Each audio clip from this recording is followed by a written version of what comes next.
Us presento el vi blanc d'aquest mes d'abril, es diu Ikigai, anyada de 2023. Això és un vi que és un projecte on hi participen dues persones. Un és el David Cejas, que és una persona coneguda perquè va ser durant molts anys sommelier del Bulli.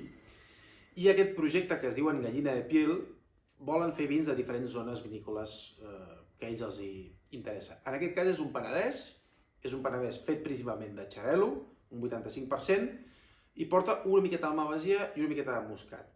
Això li dona una mica més d'aroma, una mica més de sensació fruitada. Per tant, és un vi blanc fresc, vibrant, però aquest punt afruitadet suau, sedós, per prendre en aquests moments que volem un vi amable, un vi fàcil, aperitius, plats lleugers. Igualment, això té 4 mesos d'elies, això li dona una miqueta d'un cert volum, una certa textura, per donar una miqueta més d'elegància. 12 graus i mig d'alcohol, per tant, un nivell d'alcohol moderat, i és ecològic i vegà, també per qui estigui interessat en el tema veganisme, que ho sàpiga.